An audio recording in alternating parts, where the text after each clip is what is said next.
On continue avec les styles de cote avec l'onglet Symboles et flèches. Donc, si on était sorti de notre gestionnaire de style de cote, on y retourne tout simplement, encore une fois, en cliquant sur le bouton Style de cote ici. On voit ici qu'on a notre style de code génie civil. Je vous ouvre une parenthèse et j'apporte votre attention sur le petit sigle qui est ici qui nous indique qu'on est annotatif. Si toutefois vous ne voyez pas le sigle ici à la gauche, c'est que votre style de code n'est pas annotatif, c'est que vous n'avez pas coché annotatif et il faut que ce soit coché. On vient ici dans modifier cette fois-ci parce qu'on modifie notre style existant. L'onglet symboles et flèches et je vous explique chacune des sections. La première, pointe de la flèche, comme son nom l'indique, c'est la pointe de la flèche. Et ce qui est la valeur par défaut, c'est parfait, c'est ce qu'on veut pour le génie civil, c'est une fermée pleine. Il y a un paquet d'autres options possibles. Celle qu'on va utiliser à l'occasion, c'est l'oblique. Il y a un exemple ici à la gauche. Si on avait utilisé des flèches pleines, ça aurait été confondant parce que les flèches auraient embarqué une par-dessus l'autre puisque l'espace est très restreint. Donc, c'est pour ça que parfois on va utiliser l'oblique, mais c'est une mesure d'exception. Donc, par défaut, on le ramène à fermée pleine. La taille de la flèche, eh bien, c'est la taille de la flèche. Si on mesurait la distance pour la taille de la flèche ici, on aurait 2,5 de haut une fois rendu à l'impression et l'échelle, le facteur d'échelle appliqué.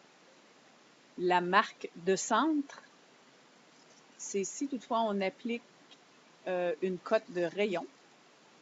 Je clique, cote de rayon, voyez-vous que automatiquement ma marque de centre apparaît et elle devrait avoir 2,5 mm de haut. Donc, si on se vérifie, je prends une distance entre le milieu ici et le bout.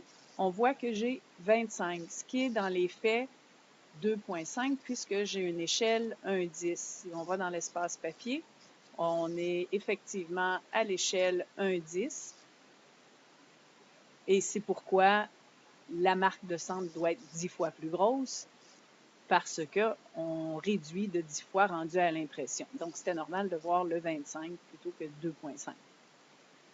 La coupure de la cote, il y en a une qui a été appliquée ici. Ce que c'est on vient tout simplement chercher, si toutefois le dessin est trop chargé, on vient chercher le bouton ici, coupure de cote.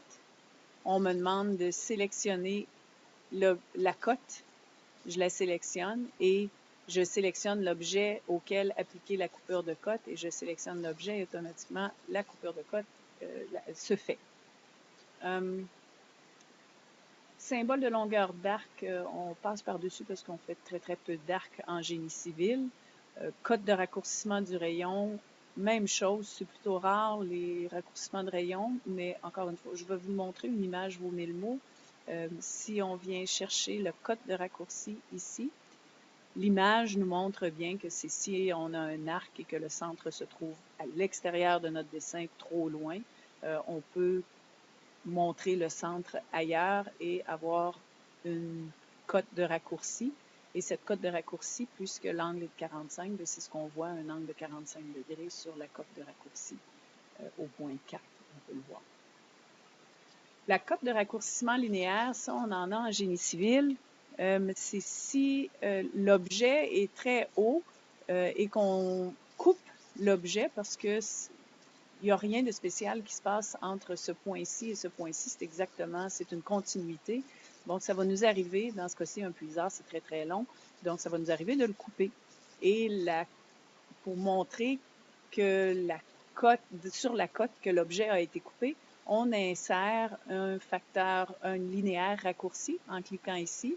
Ça nous demande de sélectionner la cote. Présentement, il y en a déjà un, mais je vais en mettre un deuxième juste pour illustrer l'exemple.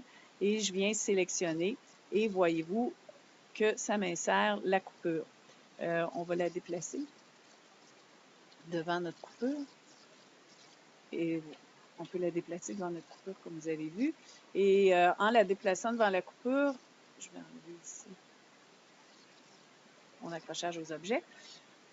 En la déplaçant devant la coupure, c'est ce qui nous indique exactement où est la coupure, bien sûr. Et juste pour se vérifier par rapport à notre style de cote, si je prends la distance entre le bout ici et le bout là, je devrais avoir le 37,5 ou 3,75 pour être exact, qui est 1,5 fois la hauteur de texte qui était 2,5.